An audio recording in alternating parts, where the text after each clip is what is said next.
everybody, I want to go over the chapter 9 notes, specifically page 6 of the chapter 9 notes regarding what I call sample size type problems, particularly estimating for proportion P. Now remember that in chapter 9 so far we've talked about making confidence intervals for proportions, and this is actually related. So let's go over the basics of a confidence interval real quick again. The idea of a confidence interval again is that you'll get a point estimate. So for example, I might be estimating the proportion of students who are wearing red shoes or who wear red shoes at least twice a week. I'll get a sample and I'll get a proportion, maybe 0.32 or maybe 0.18 or maybe 0.03 of the amount of people who wear red shoes. Now that's my point estimate, but to create my confidence interval, remember that I had to add and subtract a margin of error. And that margin of error, so far we haven't really had any choice about what that margin of error is. But we would use the formula and we would get the margin of error, and that would get us our lower and our upper bound for a confidence interval. That would basically get us our confidence interval. Now that's what we've done so far, but there is actually one thing that we've haven't really been able to do yet, and that's control our margin of error, which is actually important because when I construct a confidence interval, I want high confidence, but I also want low margin of error.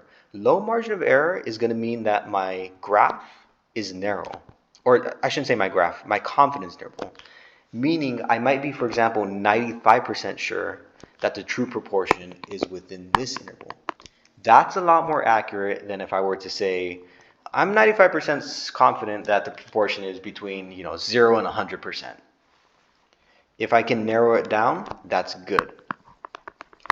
I also want to maintain high confidence. So I want my confidence level to be high and my margin of error to be low. In order to achieve both at the same time, I'm going to have to determine beforehand how many people or how many observations or whatever the case, whatever you're measuring, how many you're going to observe. And that's where this sample size type problem comes in. If I want to maintain a certain amount of confidence and I want a certain margin of error, I'm going to use this formula. N equals p hat times 1 minus p hat times z sub alpha over 2 over e squared, where p hat is the prior estimate of p. In other words, you might have a old study or something like that. This formula also gets written as n equals z sub alpha over 2 squared times p hat times 1 minus p hat all over e squared.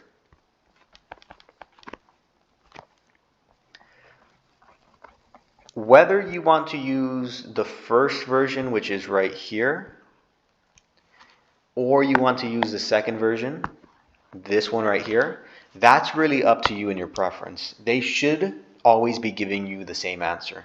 Now you're going to use this if you have a previous estimate. If you do not have a previous estimate, you're going to use this formula right here. N equals 0.25 times z sub alpha over 2 over e squared. And again, you're going to round up always to the next integer. Finally, always express margin of error as a decimal when using these formulas. Let's tackle two of these types of problems. And I first want to talk about how I determine whether I'm going to be using this formula or this one. This is going to require that we read it and we look to see whether there's a previous estimate or not. So let's read this example. An economist wants to know if the proportion of the population who commutes to work via carpooling is on the rise. The ACS estimated that in 2009, 10% of the US population commuted to work via carpooling. That right there is our previous estimate. In 2009, which was prior times, we estimated it was 10%. And so that's going to be our p hat. And because we know it, we're going to use this formula right here in order to estimate. I'm sorry, I'm getting a little bit ahead of myself. I haven't actually read the last sentence of the example. The last sentence says, what size sample should be obtained if the economist wants an estimate within 2 percentage points of the true proportion with 90% confidence. So notice the part that I highlighted, that's where they're actually asking you for something. They're not asking you if you read it. They're not asking you for a confidence interval. They're not asking you for a probability. They're asking you for what size sample, how many people should we survey. It's going to have that type of language. Anyways, that's how I know that it's this type of problem.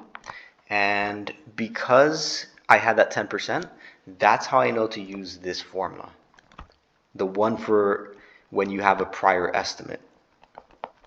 N equals z sub alpha over 2 squared times p hat times 1 minus p hat all over e squared. All right, so awesome. We have the formula. Now, when are you going to use the other one where it says a prior estimate is unavailable? You're going to use this one in cases like on the activity for chapter 9. On page 2. So you decide to run for president and you want to conduct a poll to determine the proportion of American voters that would support you. How large a sample would you need to be 97% confident that you'll find the result to within 2 percentage points? Interpret your result in a sentence. And once again, I'm going to highlight the part where they actually specify what they're asking of us. That way, it's clear as possible how we're going to do this. Or what we need to do, I should say. I need to find the sample size. How large a sample do I need? And so I'm going to say n equals, and because if you read this, you notice that they didn't give you a prior estimate.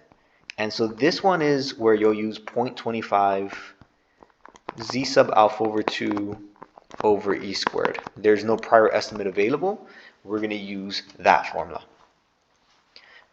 So that's how you determine which of these formulas to use. You do have to read the text, and sometimes you'll have to read it a couple times to really get it down. Now that we've gotten that, I actually want to go back to this example on the notes, page 6, and I want to work on it some more so that we actually get the answer. The economist wants to know whether carpooling is on the rise. In 2009, it was 10%. How many people do we need to figure out to within 2 percentage points the true proportion and be 90% confident in our result? This is the formula. Generally, when we get formulas like this, what I always tell students is it can be overwhelming if you just look at it and try to do it all at one time. So I try to pick off one variable at a time. You notice I already got the p hat. The next one I'm going to need is, of course, 1 minus p hat, which is just going to be 0.90. So that one's easy. All right, what other variables do I need to figure out? The E. What is the E? Okay, so E stands for margin of error. And a pro tip for these types of problems, what I would call sample size type problems, E is always going to be next to the word within. E is always going to be next to the word within. And so in this case, E is, if you said E is 2, you are wrong. It's not 2. The reason it's not 2 in this case is because if you notice it says 2 percentage points. 2%, of course, is 0.02.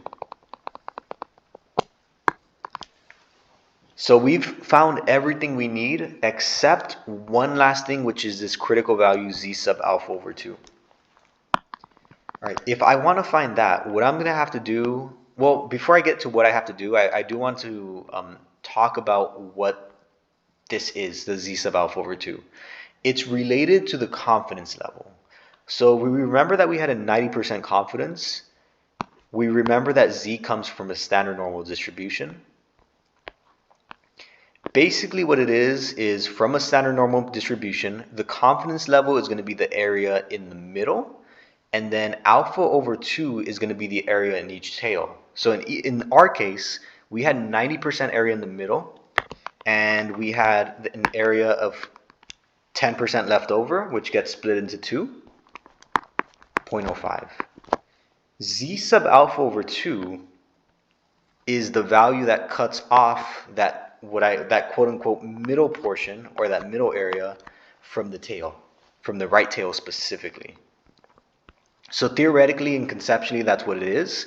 How do we get it in this case? The easiest way to get it in this case is a critical value, a z critical value, is to use your formula packet, specifically table 5, the standard normal distribution, the one with the z in it, of course. If you go to the very, very bottom left, you'll see that they list levels of confidence along with the associated critical value z sub alpha over 2. In our case, we had 90% confidence, and so our critical value is going to be 1645.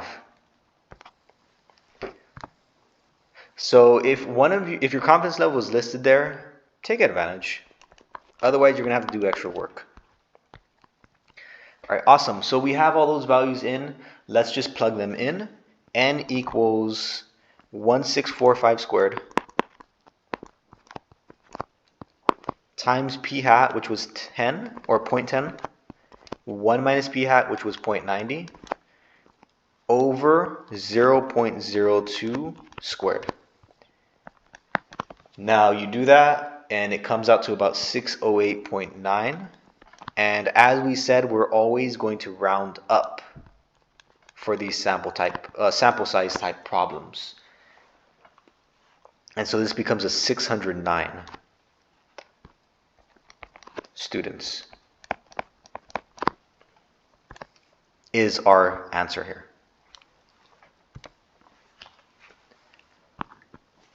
And then, of course, what that means is the economists must survey at least 609 randomly selected U.S. residents. The question didn't ask for a sentence, but it's always just nice to include one to get that practice in, because you know I'm going to ask for sentences on exams, as always. The economists must survey at least 609 randomly selected U.S. residents.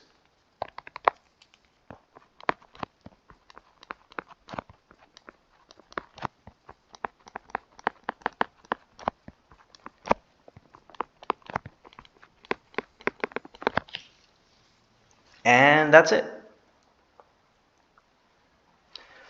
Okay, so that's how you would do this type of problem. I do want to tackle the other problem on the activity, specifically because the critical value is going to be a little bit more difficult. So I'm going to move over to the activity, go back to that problem we were doing, where I decided to run for president, or you decided to run for president, and you made a poll to figure out how many people are going to support you. You didn't have any previous results. This is your first survey. And so you were trying to figure out how many people are you going to have to include in your survey. Is it going to have to be 50? Is it going to have to be 80? Is it going to have to be 1,000, 20 billion? How many do you need in order to be 97% confident that you'll find your result to within 2%?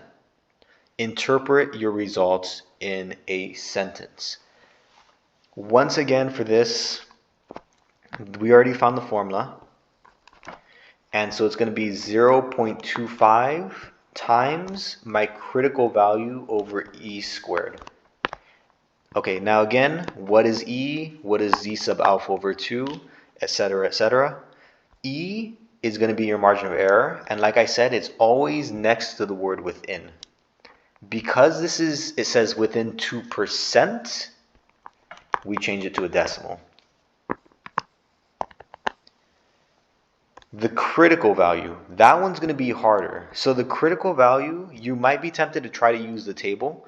You'll go to the table and you'll say, all right, I have 97% confidence, and oh no, 97% is not listed there. What am I going to do now? This is where there's a couple different ways we can approach it. I would approach it basically using StatCalc normal. So remember that our confidence level is the area in the middle of a standard normal distribution. And so what I would do is I would go to StatCalc normal in StatCrunch. Let me take out these values real quick. I would go to between. I would get the mean, or I would input the mean, I should say.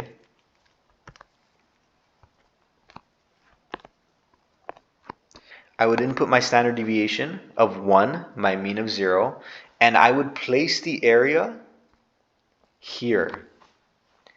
Once I hit compute, the value that pops up in this box is going to be your critical value. That's the cutoff, which it ends up being 2.17. So right there is 2.17. Let me use another marker real quick. 2.17.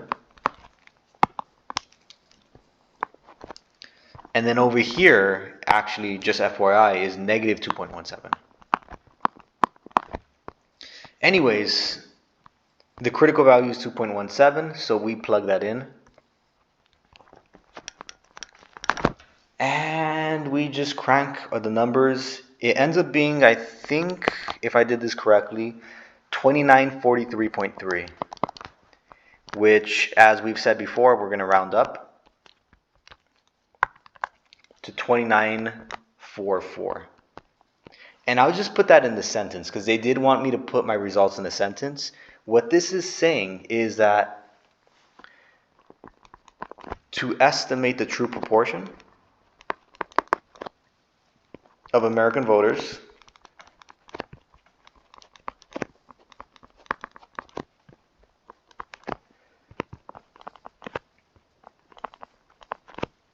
who are likely, well,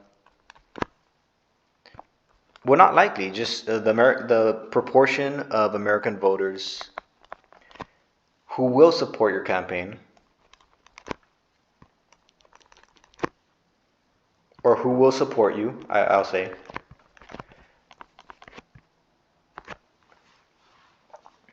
We need, or sorry, I'm getting a little bit ahead of myself. To estimate the proportion of American voters who will support you with 97% confidence,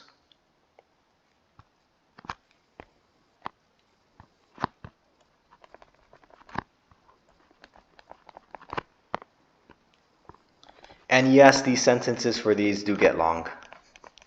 These are probably some of the worst, I don't want to say worst, but they're the most difficult sentences in the class, so be patient with them. To estimate the true proportion of American voters who will support you with 97% confidence, and also to within 2 percentage points.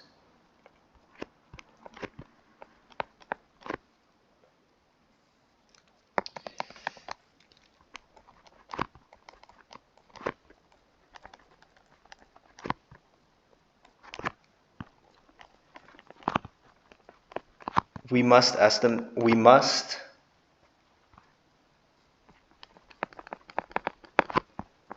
survey 2944 people.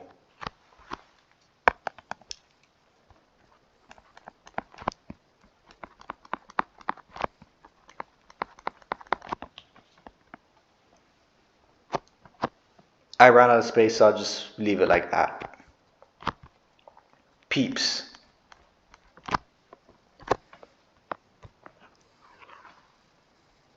Woo. All right.